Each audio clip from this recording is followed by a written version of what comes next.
Q by T W नहीं we T current I. फिर क्या मुझे कंफ्यूज सर बुक वाले दिखे आप बुक्स तो बुक को छोड़ो, तुम अपने कॉन्सेप्ट को चेक, इसमें से कॉमन लेंगे आई। यार चुप ना please.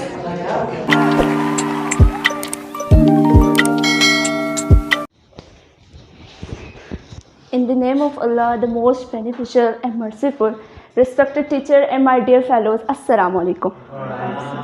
My name is Alishfa Riyasat and मैं जिस टॉपिक पे आपसे डिस्कस करना चाह रही हूँ वो है इलेक्ट्रिक पावर।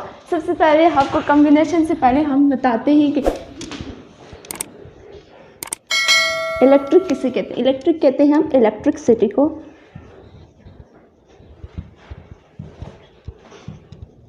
और हम power, what is power?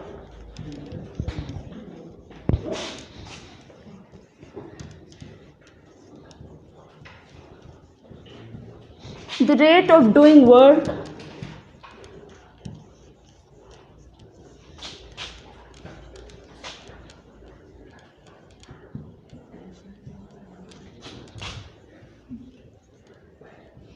at unit time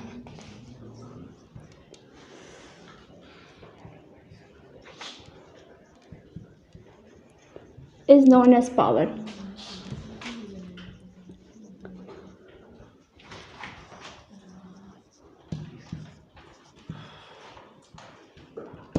आपके सामने मैंने डिफाइन किया the rate of doing work at unit time, कि हम वर्क को कितने टाइम में करते हैं, हम उसको पावर कहते हैं। अब हम इसको मैथमेटिकली कैसे शो करेंगे? Power is equal to work done divided by time. ठीक है, अब ये उस वर्क की बात कर रही हूँ जो हमने हायर पोटेंशियल से हमारे चार्जेस में मूव किया था लोअर पोटेंशियल। अब हम कह सकते हैं कि जो हमारा वर्क डन है वो हमारे पोटेंशियल डिफरेंस के इक्वल है। आपको पोटेंशियल डिफरेंस का फॉर्मूला तो याद होगा, V is equal to W divided by time. अब हम V मल्टीप्लाई बाई T को सॉरी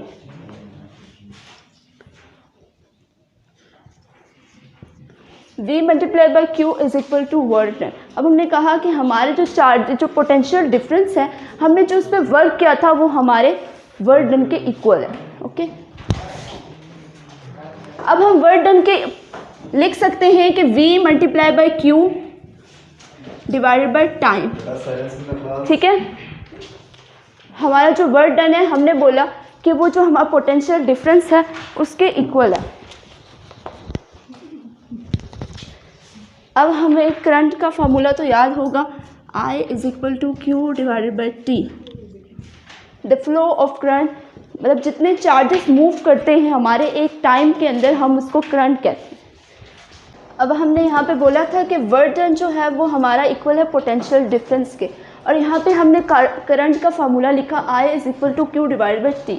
ठीक है, अब हम क्या कहेंगे कि हमारा जो Q बाई T है वो हमारा इक्वल है करंट के, I is equal to V multiply by I।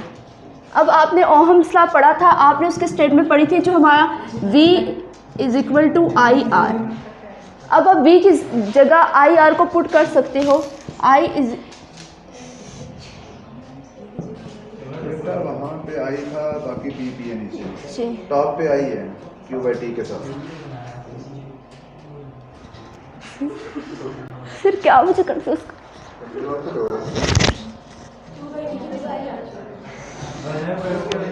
Q by T की जगह मैंने I को पुट किया ना। Q by T equal to क्या होता है? Q बाई T W नहीं V T Q by T current I। आपने क्या लिखा है? यार चुप ना please. Silence in the class please, silence यार इन मुझे द बहुत क्लास। गुस्सा आ रहा है।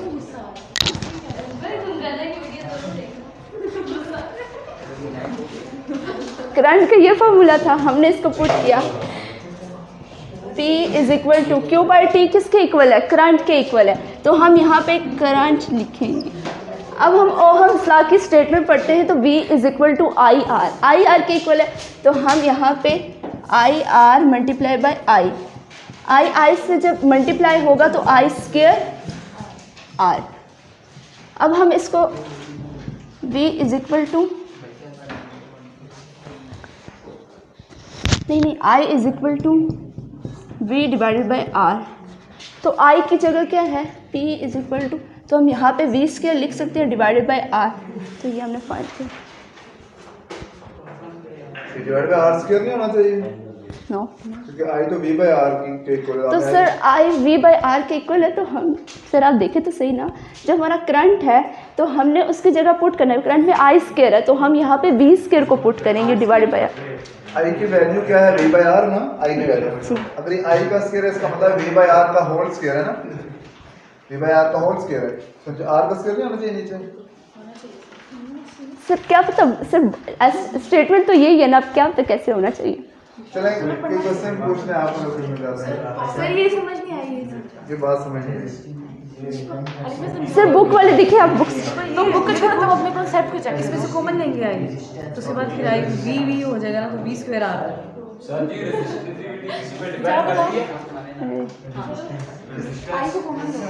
अच्छा क्वेश्चन पहले रिपीट करेंगे, ये क्वेश्चन है इसका आंसर फिर आप देंगे। क्वेश्चन रिपीट करेंगे। नहीं आपके क्वेश्चन इसके बाद लेंगे, अभी ये दूसरा क्वेश्चन बोरिया का क्वेश्चन रिपीट करें। क्या क्वेश्चन था आपका?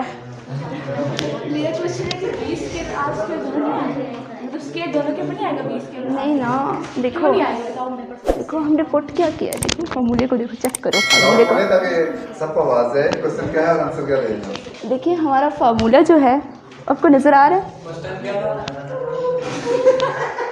क्वेश्चन रिपीट करें ना। क्वेश्चन ये था कि यहाँ पर v स्क्वायर की जगह r स्क्वायर भी लिख सकते हैं, तो ये क्वेश्चन था। अब आप सुने, अब देखो हुरिया आपसे मैं बोल रही हूँ, I is equal to V divided by R. अब हमने I की जगह क्या पुट किया, v डिवाइडेड बाई आर, तो I के ऊपर स्क्वायर है तो हम v स्क्वायर लिखेंगे ना। तो r के ऊपर भी तो स्केल आएगा ना, वो होल स्केल कौन सी, ये नहीं आ सकता। v बाय r है, और जब i के ऊपर स्केल है इसका मतलब v बाय r के ऊपर दोनों के ऊपर स्केल आएगा, v scale divided by r। तो बुक बात सुनो, अब से बुक पे ऐसा कुछ भी नहीं हुआ और झूठ हुआ। यार मुझे यार तंग तो ना, i को कौन से कॉमन लेंगे, जो ये वाला थर्ड स्टेप है इसमें i को कॉमन लो, और फिर उसके बाद i एक हो जाएगा, ठीक है, तो बस i की जगह v बाय r को पुट करो। तो v स्क्वायर भी आएगा, नहीं आएगा, सिर्फ एक कॉमन लोगे तो सिर्फ एक आएगा। बुक पे मेरे को v स्क्वायर। ऐसा कैसे हो सकता है? सर देखिए बुक पे भी यही है सर, ये मुझे वैसे कंफ्यूज कर रही है। अच्छा एक क्वेश्चन है मेरा। बोरिया को छोड़ दें और अहमद का क्वेश्चन है। जी बोलें। मेरा ये क्वेश्चन है कि जो आपने p equal to I square R लिखा है, तो इधर ये जो आई स्क्वायर के साथ आर है ये कहाँ गया? तो कहाँ गया, ये फार्मूला लिखा हुआ नहीं है, I is equal to V divide by, तो यहाँ पे ही गया है ना। तो आई की जगह आपने वो वैल्यू पुट किया ना, आर कहाँ गया उसमें से? देखो सेकंड लास्ट स्टेप में देखो p equal to I square R, जी कैंसिल आई की जगह अब अकल नहीं। आई की जगह देखो ना, आई की जगह तुमने क्या पुट किया, v स्क्वायर आर पुट किया, तो आई स्क्वायर के साथ जो आर था वो कहाँ गया? यार देखो I is equal to I is equal to V divided by R ना। जब हम I को इधर लेकर जाएंगे तो I की जगह वैल्यू को पुट करेंगे, तो I की जगह क्या है, वी स्क्वायर डिवाइड बाई। आई की जगह चुप ना यार, आई की जगह वैल्यू पुट हो गई है ना, v स्क्वायर बाई आर, तो जो आई स्क्वायर के साथ आ रहा है पहले तुम बोर्ड पे तो देख लो। हाँ है, तो वो कहाँ गया फिर? नीचे चला गया ना, नीचे चला गया। नीचे क्यों गया? वो फिर आई स्क्वायर आर। अलिशा सुनो मेरी बात। v square divide by r square था, दूसरे r से